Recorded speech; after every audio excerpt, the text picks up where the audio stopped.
지난주에 강릉에 갔던 고3 학생 10명이 가스에 중독돼서 3명이나 세상을 떠났죠. 아직도 6명이 병에서 사투를 벌이고 있는데요. 생각해보면 참 기가 막힙니다. 우리 청년들도 전에는 기도원이나 수양관을 많이 갔었습니다만 요즘은 펜션을 많이 가죠. 우리 목숨을 펜션 주인한테 맡긴 것이라는 사실을 이제야 알고 보니 참 기가 막혔습니다. 그런데 우리 교회 강릉 경포대 수양관이 최근에 가보신 분들은 아시겠습니다만 건축업자들이 교회 바로 뒤편에 야산을 깎아버려 가지고 수양관에서 동네가 이렇게 내려다 보입니다. 바로 그 내려다 보이는 동네에서 이번 사건이 일어났습니다. 마침 저는 또 지난 월요일 저녁에 우리 수양관에 가서 잤습니다. 그 다음날 화요일 아침에 수양관 방에서 이렇게 아래 동네가 내려다 보이는데요. 방에서 내려다 보이는 그쪽이 해가 뜹니다. 그 아침 해 뜨는 광경이 그날따라 얼마나 아름다운지요. 수양관에서 내려다 보면서 사진도 찍고 동영상도 찍고 그랬어요. 기가 막힌 이야기죠. 그 펜션 안에서 가스가 새고 있는지 어떻게 알았겠습니까? 제가 알았으면 그 시간에 내려가서 깨우기만 했으면 됐는데요. 새벽 3시까지 깨어 있었다는데 그 안에 학생들이 쓰러져 죽어가고 있는지 대한민국에서 아무도 몰랐습니다. 인생 사는 것이 일장춘몽 꿈꾸는 것 같고 남과 일몽이라고 하더니 정말 그런 것 같습니다. 괴로운 이야기입니다만 사실은 사실이죠. 성경도 모든 육체는 풀과 같고 그 모든 영광은 풀의 꽃과 같다고 했습니다. 예수님 동생 야고보는 심지어 이렇게까지 이야기했습니다. 너희는 잠깐 보이다가 없어지는 안개니라. 그러므로 이사야 선지자는 너희는 인생을 의지하지 말라. 그의 호흡은 코에 있나니 새말 가치가 어디 있느냐 했습니다. 고등학교 3학년 남학생들이 무서운 게 뭐가 있겠습니까? 근데 인생이 그런 걸 어떻게 하겠습니까? 근데 중요한 점은요, 이런 인생들을 위해서 하나님께서 구세주를 보내셨다는 점입니다. 구세주를 보내셨어요. 하나님께서는 메시아, 그리스도, 즉 구세주를 보내실 것을 오늘 본문에 보니까 이미 약속하셨고 2000년 전에 이 약속의 말씀대로 이스라엘 땅에서 마침내 보내셨어요. 오늘 본문은 바로 이처럼 하나님께서 메시아를 이 땅에 보내시겠다고 미리 예언하신 대표적인 예언 구절입니다. 6절, 7절 말씀을 한번 보세요. 본문 6절, 7절 말씀 같이 함께 읽으십니다. 이는 한 아기가 우리에게 낳고 한 아들을 우리에게 주신 바 되었는데 그의 어깨에는 정사를 메었고 그의 이름은 기묘자라 모사라 전능하신 영전하시는 아버지라 평강의 왕이라 할 것임이라. 그 정사와 평강의 더함이 무궁하며 또 다윗의 왕좌와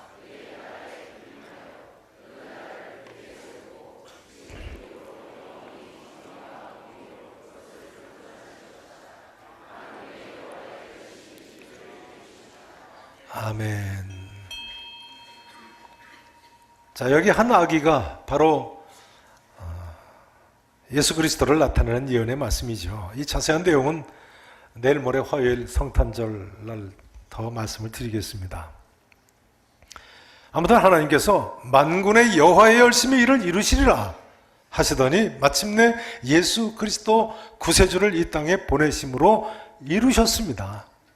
틀림없습니다. 그 앞에 1절, 2절 한번 보시죠. 1절, 2절을 보세요. 보세요. 1절. 전에 고통받던 자들에게는 흑암이 없으리로다. 언제 이런 일이 일어나나요? 그 다음 보세요. 옛적에 여호와께서 어디 지파 땅과 어디 지파 땅이라고요? 스불론 지파 땅과 납달리 지파 땅이 멸시를 당하게 하셨더니 후에는 해변길과 요단 저쪽 이방의 갈릴리, 스불론 지파와 납달리 지파 땅이 바로 갈릴리 땅입니다. 가나안 북쪽 지역 갈릴리 호수 근처의 갈릴리 지역이죠. 이 갈릴리 지역을 어떻게 하셨다고요? 영화롭게 하셨느니라 하면서 뭐라고 예언합니까? 자, 2절 말씀 같이 읽으십니다. 흑암에 행하던 백성이 큰 빛을 보고 사망의 그른 땅에 거주하던 자에게 빛이 비추도다. 아멘. 하나님께서는요, 예수 그리스도가 이 땅에 오시기에 무려 700여 년 전에 이사야 선지자를 통해서 이처럼 예언을 하시는 것입니다. 메시아가 이스라엘에 나실 텐데 그 중에서도 갈릴리 지방의 스불론 지파 땅과 납달리 지파 땅에서 구원의 기쁜 소식, 복음을 전하실 것을 미리 예언을 하시는 거예요. 이 스불론 지파 땅과 납달리 지파 땅은 역사상 북쪽 나라들에게 엄청나게 침략을 당한 가나안 땅의 북쪽 지역입니다. 우선 갈릴리 지역, 북쪽에서 이스라엘로 들어오는 길목이었으니까요. 또 그 갈릴리 지역은 좋은 민물 호수가 있고 넓은 평야가 있고 근동 일대에 흔치 않은 기름진 땅이었거든요. 그래서 이 갈릴리 지역은요, 아수르 대제국도 쳐들어오고 바벨론 대제국도 쳐들어오고 이후에 페르시아 대제국도 쳐들어오고 헬라 대제국의 알렉산더 대왕도 쳐들어오고 로마 대제국의 폼페이우스 장군도 쳐들어오고 남쪽의 이집트 왕들도 기회만 되면 갈릴리 지역을 쳐 올라갔어요.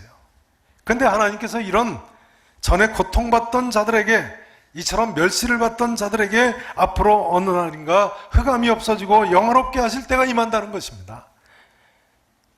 마침내는 큰 빛을 보고 사망의 그늘진 땅에 거주하던 이 갈릴리 사람들에게 빛이 비추인다는 거예요.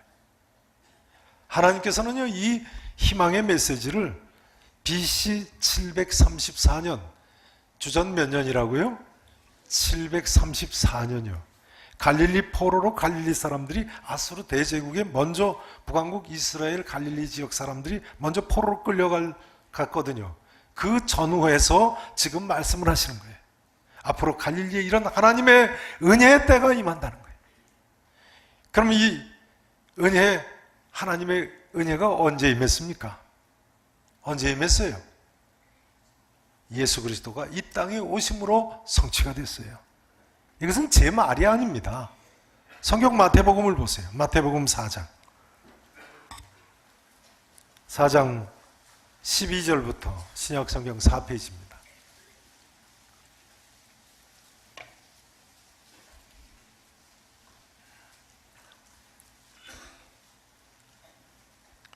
마태복음 4장 12절부터 보세요. 17절까지 제가 봉독 드립니다. 같이 보시죠. 여호와께서 예수께서 누가 잡혔음을 들으셨어요? 요한, 세례 요한이 잡힌 거죠. 잡혔음을 들으시고 어디로 물러가셨어요? 갈릴리로 물러가셨다가 갈릴리에 예수님이 자라신 나사렛 동네를 떠나서 어디 지경으로 가서 사셨어요? 스불론과 납달리 지파, 그 지경에 있는 해변 가버나움 성에 가서 사셨다는 거예요. 가버나움은 바로 납달리 지파 땅입니다. 그런데요, 이는 선지자 이사야를 통하여 하신 말씀을 이루려 하심이라. 이처럼 예수님이 스불론과 납달리 지경에 가서 사시면서 복음을 전한 것은 구약성경 이사야서 9장의 오늘 말씀을 성취하신 거란 말이에요. 15절 보세요. 스불론 땅과 납달리 땅과 요단강 저편 해변길과 이방의 어디라고요? 갈릴리요. 자, 그 다음 같이 읽으시죠. 16절 시작. 흑암에 앉은 백성이 큰 빛을 보았고 사망의 땅과 그늘에 앉은 자들에게 빛이 빛이었도다 하였느니라. 이때부터 예수께서 비로소 전파하여 이르시되 회개하라 천국이 가까웠느니라 하고 갈릴리 지역에서 먼저 복음을 증거하심으로 이 예언이 성취됐다는 거예요. 예수님 12제자 중에 한 사람인 마태에 의하면 예수님이 갈릴리 지역 스불론 땅과 납달리 땅에서 천국 복음을 이처럼 전파하심으로 이사야서 9장 1절 2절 예언이 성취됐다는 거예요. 자, 지도를 한번 보시도록 하겠습니다. 지도를 보시면서 좀 더 확실하게 보시겠습니다. 먼저 지난 화요일 아침에 제가 찍은 사진 좀 보시죠. 이렇게 아름다운 아침이었어요. 아침 해 뜨는 모습이 흡사 석양 지는 모습처럼 아주 아름다웠습니다. 근데 이 사진 오른쪽 아래 보시면 하얗게 펜션이 보이시죠? 요즘 TV에서 많이 보신 펜션 그 사진입니다. 저 안에서 젊은이들이 쓰러져 있는지 어떻게 알았겠어요? 그 다음 사진을 좀 보시죠. 동영상을 동영상까지 보실 필요가 있겠습니까? 제가 캡처한 사진입니다. 그 왼쪽 위에 보시면 2018년 12월 18일 아침 7시 30분 20초에 찍었다고 나와 있습니다. 이때만 가서 깨워서도 살았겠죠. 사진 중앙 아래쪽에 보시면 하얗게 그 펜션이 나와 있습니다. 참 기가 막히죠. 그 다음 지도를 보시겠습니다. 자, 그 다음요. 여기 보시면, 그 다음요. 잘 안 나와 있습니다만, 스불론 지역과 납달리 지역이 표시가 되어 있어요. 그 다음 사진 보시죠. 자, 그 다음요. 여기 보시면 갈릴리 지역이 가나안 땅의 북부 지역이죠. 그 다음요. 중앙은 사마리아 지역이라고 하고, 그 다음요. 남부 지역은 유다 지역이라고 합니다. 그 다음요. 이 갈릴리 지역을 보시면 중앙에 갈릴리 호수가 있고, 그 다음 스불론 지파 땅이 보라색으로 표시되어 있죠. 그 다음요. 자, 납달리 지파 땅이 감색으로 표시되어 있죠. 네, 이 두 지파 땅에 스불론 지역에 있는 나사렛에서 예수님께서 자라셨고, 그 다음요. 납달리 지경에 있는 가버나움에 가서 갈릴리 바다 북쪽에 가서 예수님이 사시면서 복음을 비로소 전파하시기 시작하셨어요. 그래서 이사야서 9장 1절 2절의 예언이 성취됐다는 것이 예수님 제자 마태의 가르침입니다. 그 다음 보세요. 자, 해변길을 하나님께서 영화롭게 하신다고 했는데요. 지도에 보시면 파란색 길, 다메섹에서부터 지중해 지역으로 내려가는 파란색 길이 해변길입니다. 자, 가버나움으로 이렇게 내려가죠. 다메섹에서. 그 다음에 해서 무깃도로에서 갈릴리를 횡단하지요. 그 다음 지중해 지역의 가사 지역으로 내려가는 길이 해변길 지역입니다. 이 지역이 항상 외침이 있던 지역이에요. 아수르 제국, 바벨론 제국이 이집트를 치러 가려면 이 해변길로 가야 돼요. 근데 이처럼 고통을 받던 자들에게, 멸시를 당하던 자들에게, 이처럼 사망의 그늘진 땅에 거주하던 자들에게 하나님께서 인류 역사상 최초로 복음의 기쁜 소식을 듣게 하셨어요. 자, 이제 저를 보시면 되겠습니다. 다른 사진 안 보셔도 되겠습니다. 저를 보시죠. 성도 여러분, 어떻게 생각하십니까? 우리가 사는 이 세상은요, 정말 광야 같은 세상입니다. 양식도 떨어지고, 심지어 어떤 때는 마실 물도 없고, 불뱀이 나르는 광야와도 같습니다. 외국의 침입이 잦았던 갈릴리 땅과도 같은 것이 이 세상입니다. 그렇기 때문에 제자 솔로몬 왕이 고백한 대로 사실을 말씀드리자면 헛되니 모든 것이 헛되다고 하지 않을 수 없는 것이 또한 실상입니다. 그러나 제자 솔로몬 왕은요, 전도서 12장 13절에서 헛된 것을 가르치면서 동시에 이와 같이 가르치고 있지 않습니까? 일의 결국을 다 들었으니 하나님을 경외해라.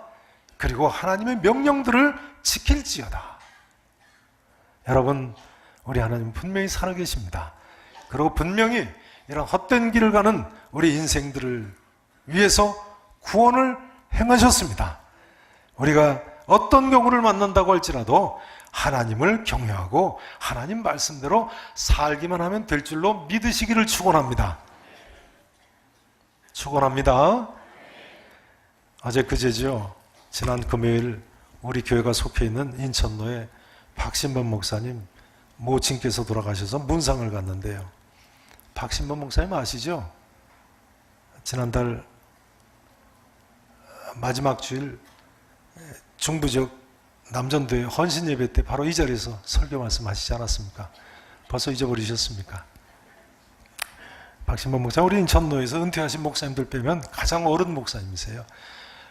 노회에 목사님들은 다 그 순위가 정해져 있습니다. 1번, 2번, 3번, 4번. 1번 목사님이 최고참이세요. 박신범 목사님 우리 노예 1번이세요.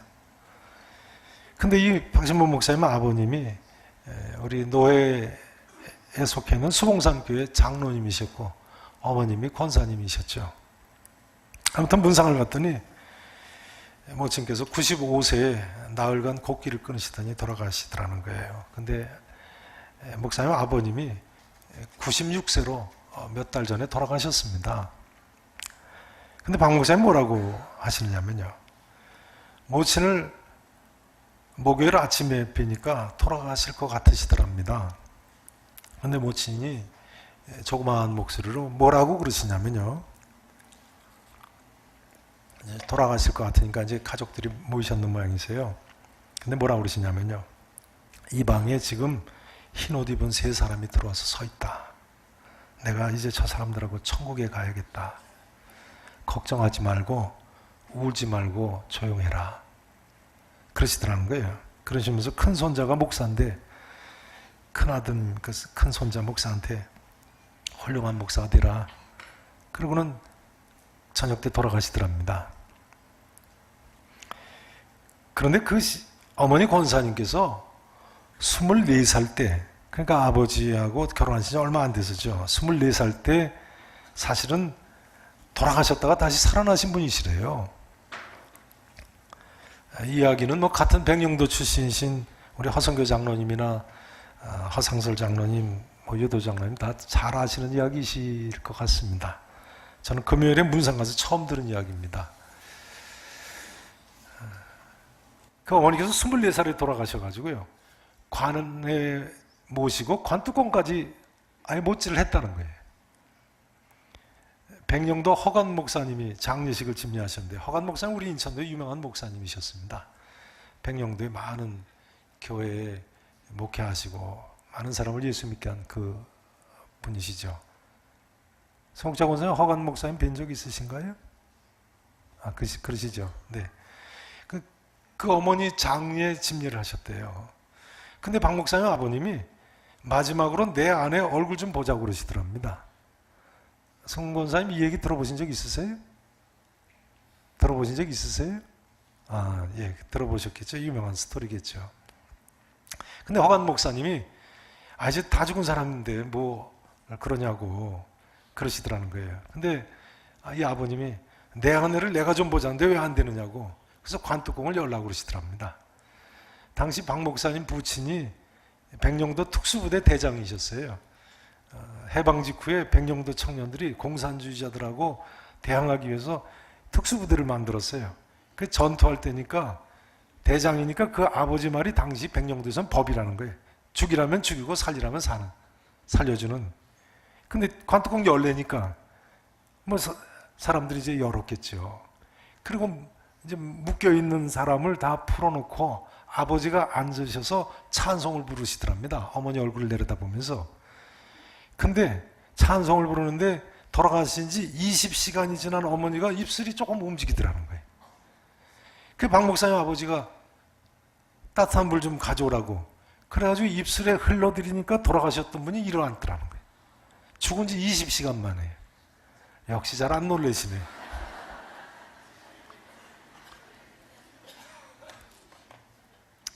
근데 그 어머니가 일어나서 뭐라고 하시느냐면요.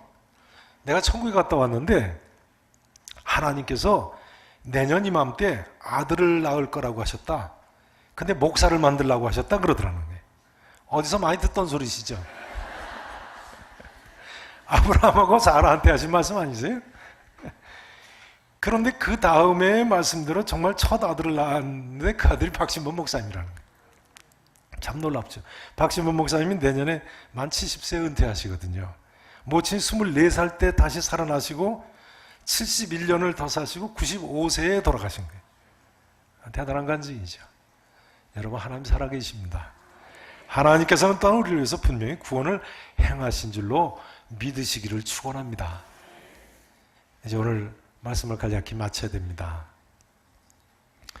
역사상 유명한 무신론자였던 영국의 버틀란트 러셀을 아실 겁니다.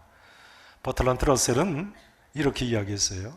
사후에 만일 하나님 앞에 내가 선다면 하나님께 왜 자신이 존재한다는 증거를 충분히 보여주지 않았느냐고 따지겠다고 그랬어요. 유명한 말이죠. 내가 죽은 후에 만약 하나님 앞에 선다면 왜 하나님 자신이 존재한다는 증거를 충분히 우리한테 보여주지 않았냐고 따지겠다는 거예요. 그러나 성도 여러분, 그렇지 않습니다. 하나님께서는 이처럼 성경 말씀을 통해서요, 분명히 말씀하셨고, 또 이 구약 성경 말씀의 성취를 통해서 무엇보다도 예수 그리스도를 통해서 분명히 말씀하셨습니다. 뿐만 아니라 구름같이 둘러싼 허다한 증인들을 통해서 이처럼 우리에게 하나님께서 살아계심과 구원을 베푸심을 확실하게 보여주셨습니다. 이제 2018년 성탄절을 맞이하면서요, 우리에게처럼 예수 그리스도를 통한 크신 구원을 행하신 하나님을 믿으시기를 바랍니다. 또는 어떤 역경과 고난이 내게 있다고 할지라도 오히려 감사하시고 진실로 하나님을 찬송하고 하나님을 경외하며 하나님 말씀대로 사시는 우리 계산의 성도 여러분 되실 수 있기를 우리 구주 예수 그리스도 이름으로 간절히 축원하겠습니다.